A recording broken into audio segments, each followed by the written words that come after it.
Yeah, the question that's always at the top of investors' minds are, what are the risks that I'm taking with an EB5 application?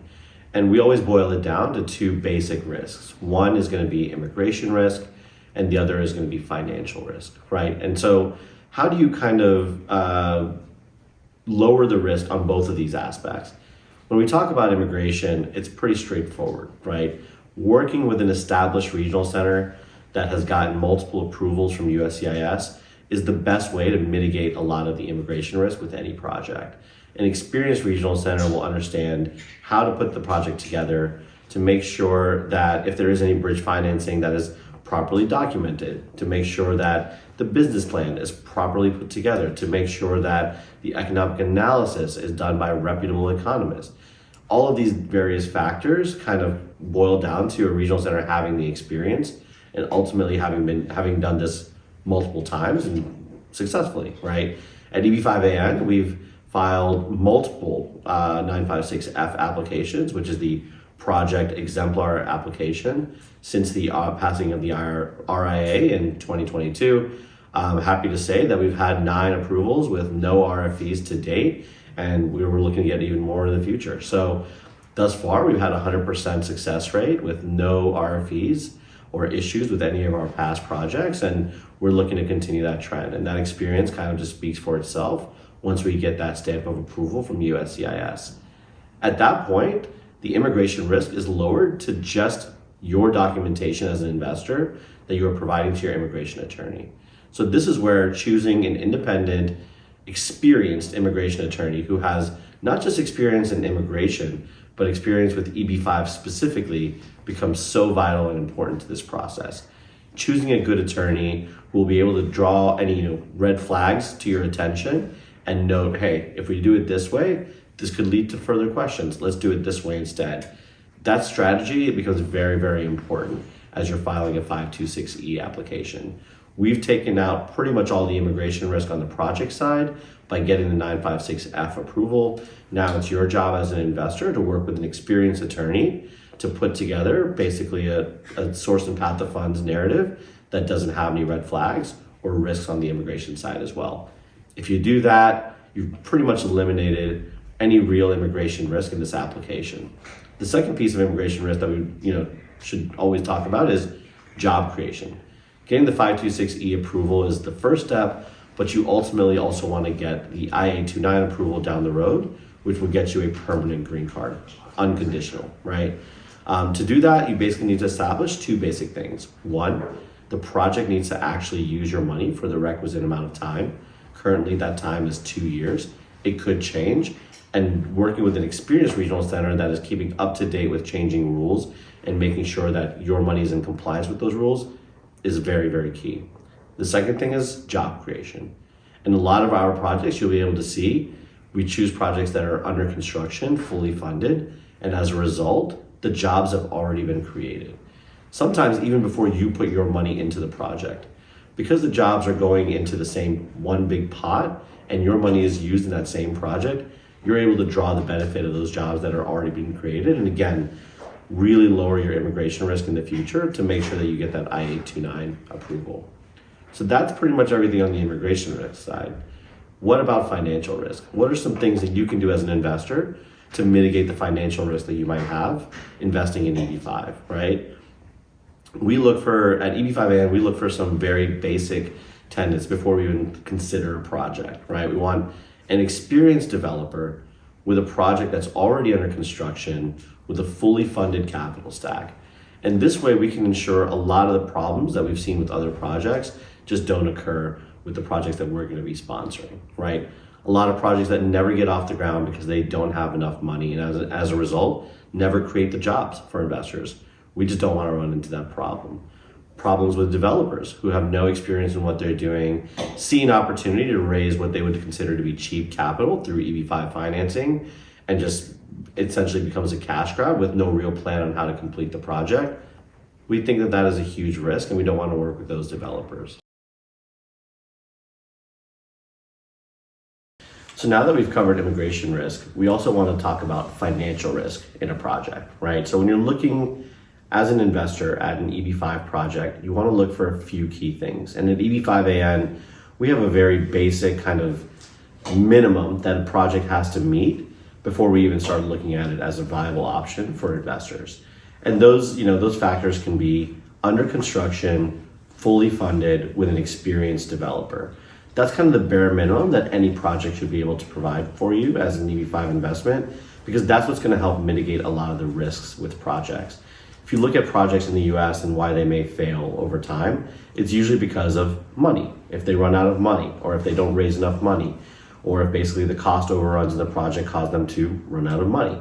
So we try to mitigate this with experienced developers who know what they're doing, right? We only work with them because we know that they know how to finish this project, how to get it from, just nothing, basically an empty plot of land, into maybe a nice condominium building, a hotel, multifamily, whatever it may be. They know how to get from point A to the end.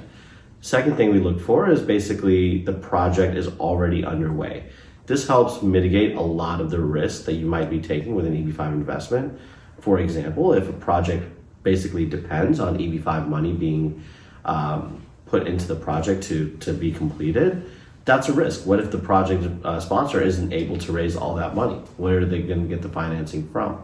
So looking for projects that are already underway, that already have a fully funded capital stack, really helps mitigate a lot of those risks. Another thing that can be really important for financial risk is transparency, right? Being able to see financial statements for the developer, for the guaranteeing entities, the collateral. You want to be able to see a lot of those financial documents and really determine for yourself that, hey, there's a really good possibility of getting my money back here, whether it's through the viability of the project or in the event that there is something that goes wrong, do I have strong enough collateral to be able to collect my principal without having to worry too much about, finishing the development or basically having to go through some other more creative avenue to get my money back. All of these things are things that an investor should be looking at, and obviously it can be very difficult if you're if you're not as experienced in real estate investments and you're doing this for the first time. Who do you turn to answer a lot of these questions for you? And this is where the regional center becomes so important, especially if it's an independent regional center that is not the developer themselves, right? Here, the regional center would be acting as your fiduciary, basically working on your behalf to make sure that the project is meeting all of the immigration standards and compliance issues that we need to make sure of, but also making sure that the project is proceeding in a way that it's supposed to. It's going along with the business plan, that it's expending money correctly, and it's getting closer and closer to completion and ultimately paying the money back. So an experienced regional center working with experienced independent developers, this is really the best path for an investor to mitigate and lower their financial risk in an EB5 investment. In my more than 10 years of experience in EB5, not only have I been an attorney, but I've also worked as an executive at one of the top regional centers in the country. And I've seen a lot of different things. And one of the things that I love about EB5AN and the reason why I decided to work here is, Mike and Sam, the company's principals, they offer investors a lot of transparency. They make themselves available at all times. They answer questions every day. Whether it's written responses or getting on the phone and chatting with investors and giving them the assurances and the information that they're looking for. Just opening up those pathways of transparency and being able to answer those questions with documentation and written answers is, I think, a huge plus, and you don't see that often in this industry. The other thing over the years that I've seen from Mike and Sam and EB5AN as a company is just adjusting to the market, right? EB5 is an interesting space that changes a lot over the years. I mean, just in the last 4 to 5 years, we've seen all kinds of changes in the program. And sometimes, people get stuck in the same formula. They say, okay, this worked once, this will just work forever. And we all know that, especially when it comes to investments, that's just not the case. There is no one size fits all. So it's important to understand not just the rules that are changing and the compliance issues and regulations that we have to adhere to, but also what are investors looking for? Listening to the market and then going out and finding projects that meet investors' demands is such a key piece of putting together an EB5 project. Instead of forcing investors to conform to the project that you found, EB5AN goes out, listens to investors, understands what they're asking for, and then goes out and finds projects that meet those requirements. And as a result, we've been incredibly successful. We've been able to help thousands of investors through the EB5 program. And yeah, we continue to be a very popular choice for investors today as a result.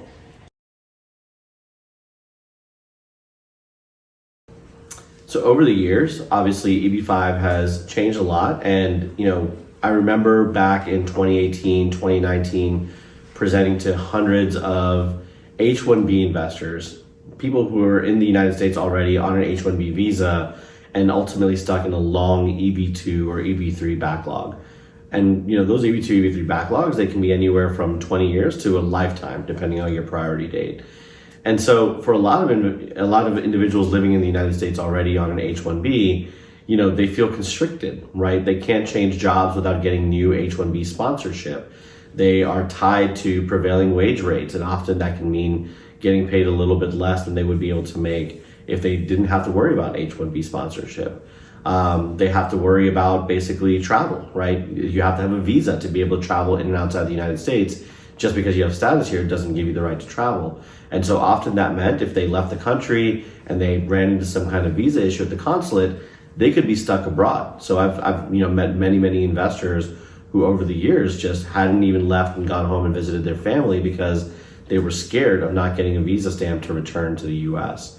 And so this, the lack of freedom that had, it just really motivated a lot of folks in the United States to look at other options. And in 2018, 2019, it just wasn't that compelling to do EB5 because you're jumping out of one backlog into another. But the RIA really came in and pretty much hit a hard reset and allowed for investors to take a lot of advantage of the new rules, right? The biggest rule change was probably the addition of concurrent filing for EB5 investors. So now an investor who's living in the United States on another status, such as H-1B, could basically take advantage of filing an EB5 application and at the same time filing an adjustment of status application. Not only would this help them lock in their children's ages, so if you had a child that was aging out, you could basically lock in their age forever and not have to worry about them aging out, but it also gave them an immediate benefit with an EAD, an advanced parole card. So within just a few months after filing an EB5 application, now they could enjoy the freedom that they were looking for, start working without worrying about sponsorship. They could travel without having to worry about getting a visa stamp. And basically they had a chance to gain complete freedom over their financial and career goals. A lot of investors often say, well, yeah, but it's coming at a huge cost. And that's true. EB5 is not cheap.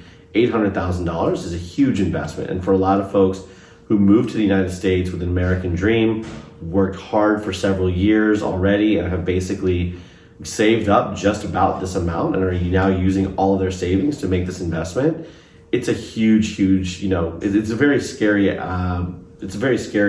kind of thing to think about for these investors. So one of the things that I've always heard from investors who have already invested and started using their EAD and start working and maybe for themselves, maybe having two jobs because they can do that, or having their own company that they started that they were unable to do previously, what they've always come back and said is, yeah, it was expensive. It was hard for me to put together that $800,000. But the freedom that I enjoy now and the ability to make even more money without being constrained by an H-1B visa has offset a lot of that cost for me. So, it's easy to think about what's coming out of your pocket immediately, but ultimately what a lot of investors realize over time is there's an opportunity cost to not doing an EB5, right? Constraining yourself to an H-1B employer who gets to basically set your wage and right around the prevailing wage and leaving you with very, very little room to negotiate, that's just not going to lead to a lot of financial success in the future. Whereas having complete freedom to work for yourself, work for multiple employers, working for no employer if you want to take a break, all those things can often lead to a lot more money made over the course of a lifetime. So this has been the best time, and we've seen that in the filing numbers. At EB5AN, we talk with, I would say, hundreds of investors every month that are on H-1B, F1, OPT, or E2 sometimes status in the United States. and are looking to now basically get their green card and get some financial and career freedom through the EB5 visa category. So this is a great opportunity and probably one of the best times while all of the visas are current. You're able to file an adjustment of status concurrently. This is probably one of the best times to be a potential EB5 investor.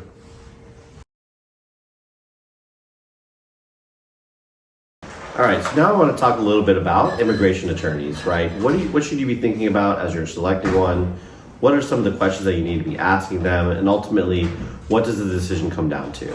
And really, the most important thing is your source of funds, right?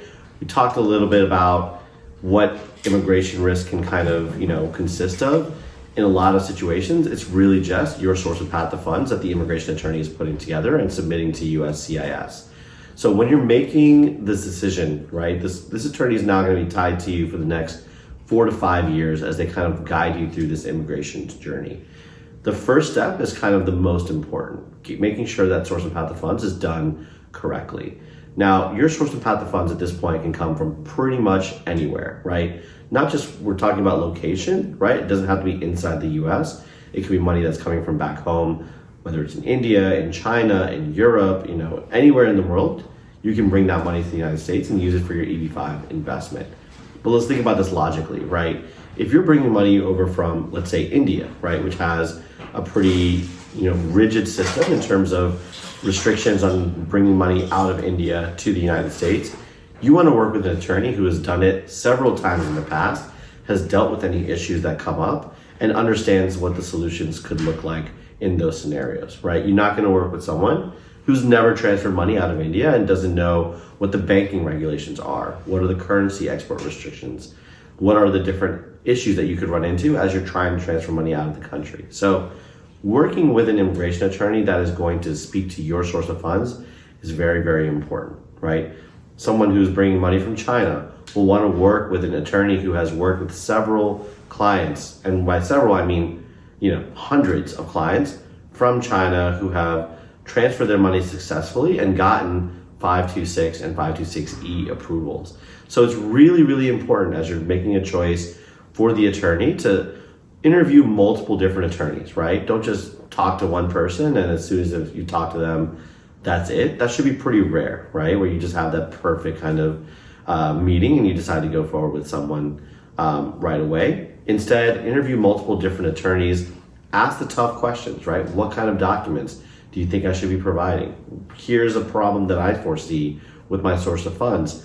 What do you think the solution is, right? And getting those perspectives will really help you make an informed decision on which attorney you should be working with. Additionally, you should be asking these attorneys about their approval rates, right? Have they had denials in the past?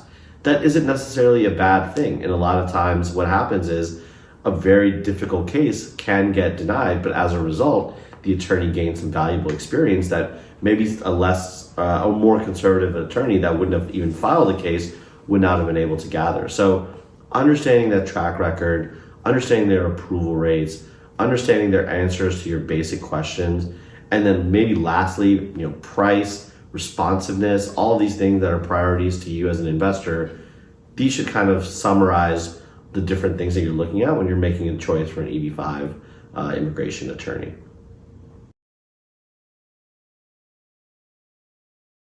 So let's start at the very beginning of the EB5 process. You're a prospective investor. You've decided now to go ahead and move forward with EB5, right?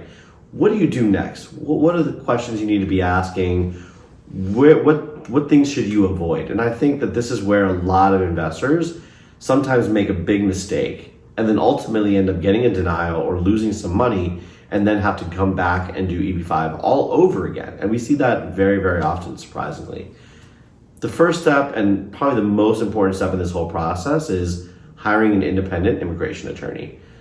This immigration attorney is going to be your guide. You're paying them money to do one thing and one thing only, and that is to advise you on the immigration aspects of an investment, right? So that even in the worst case scenario, you walk away from this process with a green card in hand. That is the ultimate purpose of doing an EB5 investment, and that should be your first and foremost priority, right? Once you've got an attorney that you're working with, that you feel comfortable with, that has a great track record, and can advise you on the things that you should be looking for. The second thing you really want to worry about is, where am I putting my money?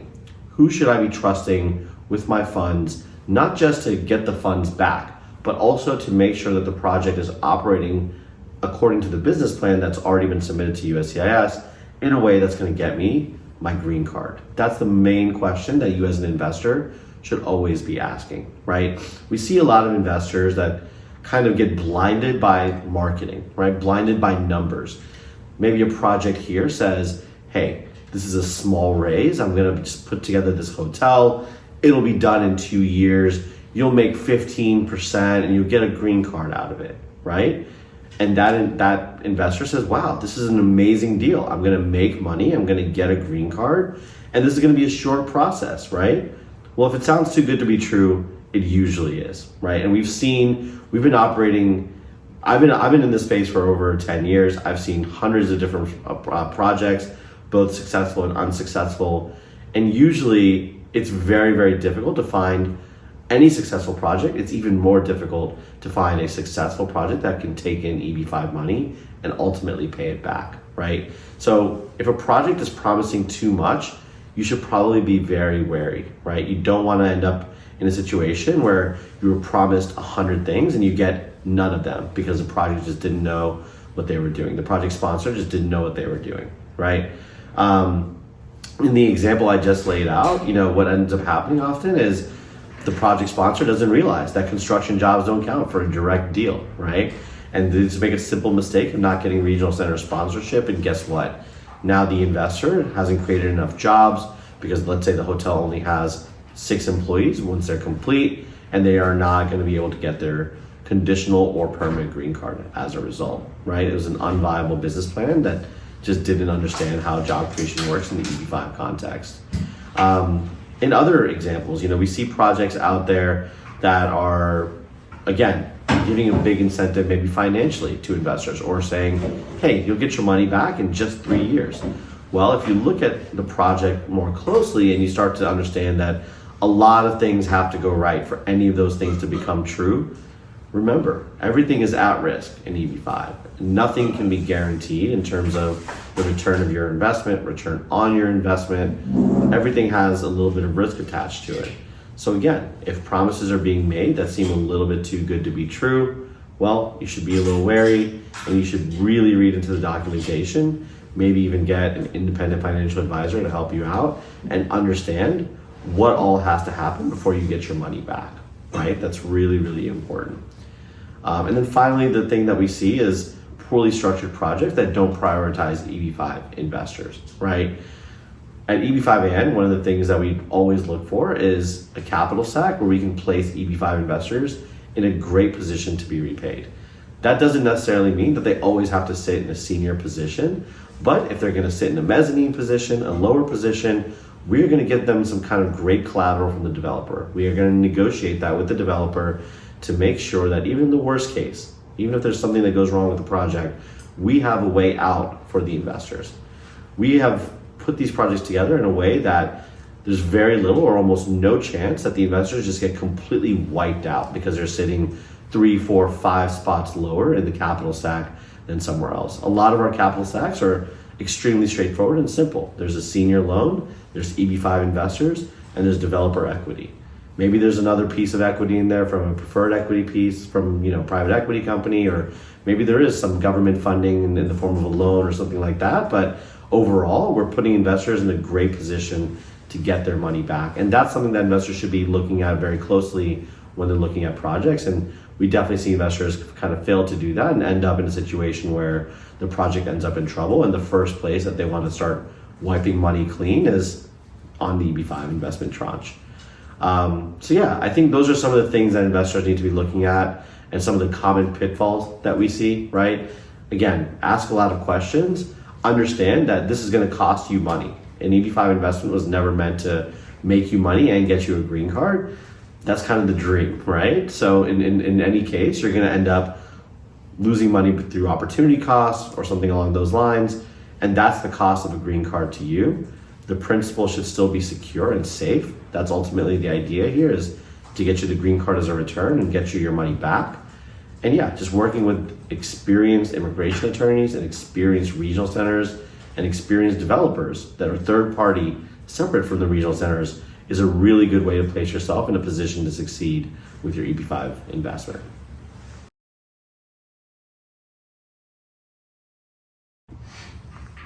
So years ago, I met with an investor, and this is when I was still an attorney, so I was not advising on any kind of project related or questions outside of immigration, right? And this client visited two different projects. The first project he visited was a smaller project, basically centering around housing. And he said, yeah, this looks like a great project. I think it's gonna be very successful, but I just want to go see the other project as well. We went to the other project. It was a huge corporate development, just big, flashy, as some might call it, a sexy project. And he ultimately ended up choosing that project. Why? He was just stunned into kind of thinking it was just an amazing deal because, aesthetically it just looked amazing. The marketing was incredible. And it was just this huge building in a huge city. And ultimately, guess which project ended up doing better and paying back their investors sooner? Yeah, the smaller, kind of more, the less sexy project, but the one that was very easy to understand, easy to kind of see being a success story, and ultimately just put together for one purpose, and that was to be completed and to have an exit for the investors. That's it. At EB5AN, we really kind of stray towards these types of projects. We're not trying to reinvent the wheel here. We're not trying to kind of go out and find an asset class that has never been discovered. We're going for, I wouldn't say boring, but projects that are not overly complicated, projects that are clear and easy for investors to understand. Most EB5 investors are not real estate investment professionals. They've never done a lot of real estate investing. Maybe they've bought a few houses over time and turned that into some equity, but they've never really done commercial real estate investments at all. So to understand these investments, it can be a little bit of a challenge. So instead of kind of finding a very complicated deal with multiple layers of debt, with multiple different players, we look and strive for projects that are easy to understand with experienced developers and not a lot of frills when it comes to the financing, right? We want to make sure that an investor can look at the capital stack and say, okay, I understand how much this project costs. I understand where they're getting the money to build this project, and I also understand what has to happen for me to get my money back, right? So when we put together these deals, our deals are going to look very straightforward, very simple, very honest, right? There's nothing to hide here. This is not going to be it's not always going to be some big, sexy project in the middle of Manhattan. And with the way that the rules have changed, those projects are going to be less and less anyways. We're looking for easy projects we can understand and basically market to investors and say, hey, this project is already looking to be a success because of these reasons. And your money is only going to help the developer get closer to that goal, but they're going to reach that goal anyways, right? We're not looking for deals that are dependent on our EB5 money. We could raise one investor or 100 investors in most of these deals, and it would make no difference. But it makes, obviously, there's an incentive there for the developer to lower their cost of financing, and ultimately that also helps them achieve, and it makes it easier for them to achieve project completion and getting their equity out of the deal as well.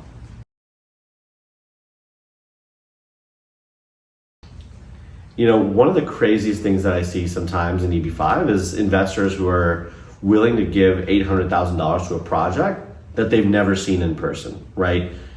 A lot of the investors who are already in America are able to jump on a plane and fly out to a project and basically see it, but they choose not to do that.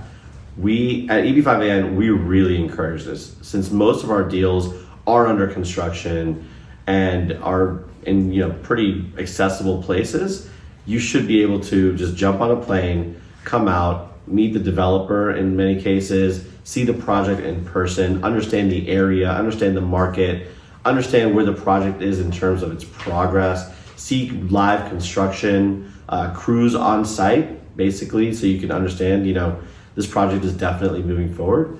This is so important, right? As projects move further and further into the rural areas of the US, into places of high unemployment, these are not your typical kind of projects that you would be looking at in the past.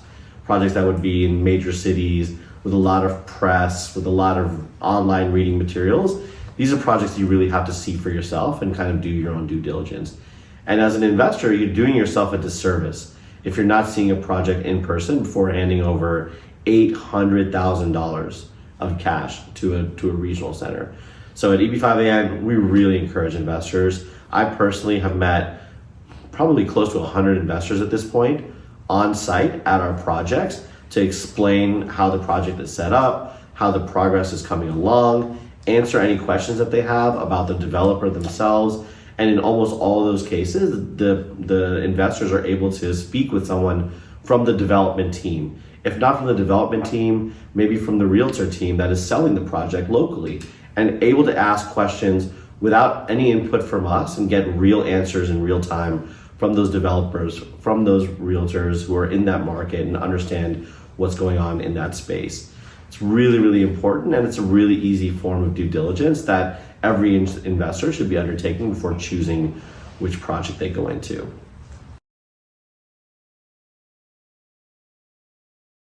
Another question that I get a lot from investors is, what are the timelines that I'm looking at for EB5? And this is really important to understand, especially as you're kind of deciding if you want to go into a rural project or a high unemployment project.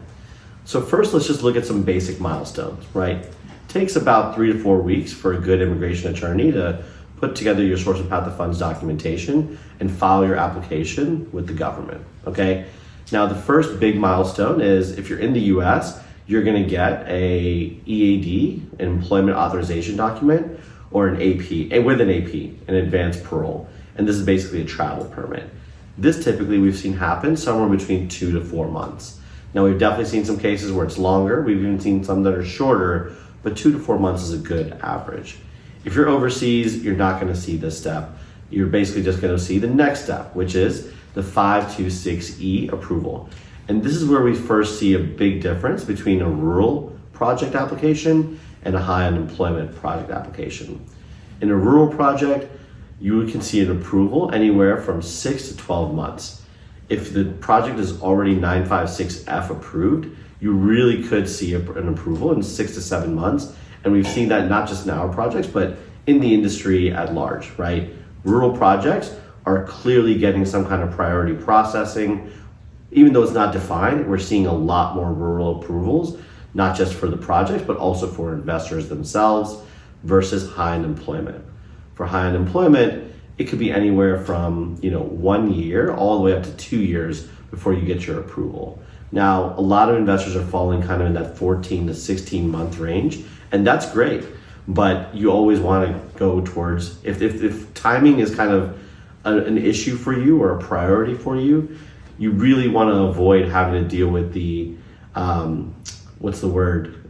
There isn't a lot of assurance in terms of timing when it comes to USCIS. So if you want to skew towards a shorter timeline, you'd probably err towards a rural project versus a high unemployment. Now, there are other factors as well to consider, right?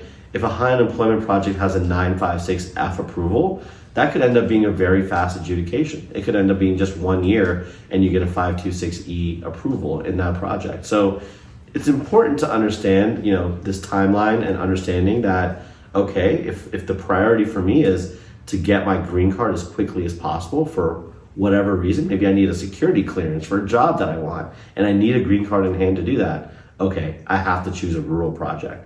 Maybe I've got a kid that's gonna age out and I really wanna avoid any kind of backlog that could be forming. That's a rural project, right? But if you're in the US, you're in a very good place and you're looking to secure your future, 5 years down the road, maybe high unemployment is a perfect mix of kind of getting the best bang for your buck. You're getting a little bit higher return, or maybe you're getting a shorter timeline on the project. At the same time, you've got your green card coming. It may take an extra year or two, but you're gonna have the EAD and advanced parole in the meantime if you're in the US. So all these different factors kind of play a role. And then the last milestone is, once you have the 526E approval, if you're in the US, it's another 8 to 10 months to actually get that green card in your hand. USCIS starts approving your adjustment of status. They may even call you in for an interview, But yeah, it takes another 8 to 10 months. If you're overseas, it also takes about 8 to 10 months, depending on which country you're in, which consulate you'll be processed at to get the visa interview, get the visa stamp, and move to the United States. So there's a bunch of differences between rural and high unemployment projects. On the project side as well, you should always be looking at those things as, they're as important as anything else in EB5. But from a timeline perspective, understanding the different factors that can affect this timeline and really gaming it out to advantage you as best as possible based on you and your family's priorities, that can make a huge difference in which project you should ultimately invest in.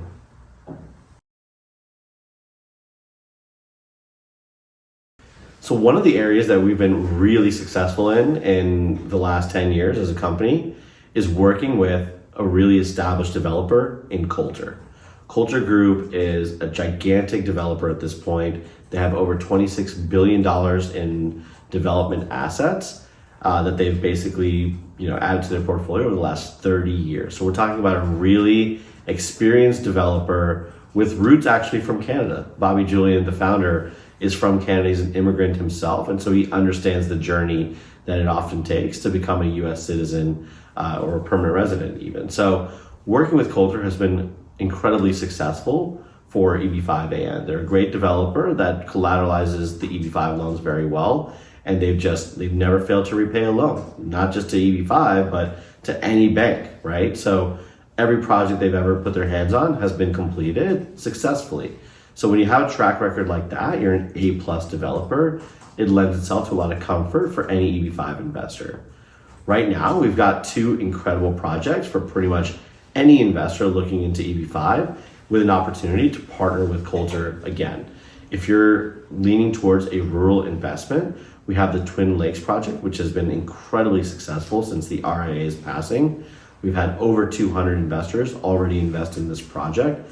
And the reason why they chose this project is clear, right? You're working with an A+ developer for a single family housing community that's already under development, already under construction. It already has over 500 homes delivered where people are actively living there now.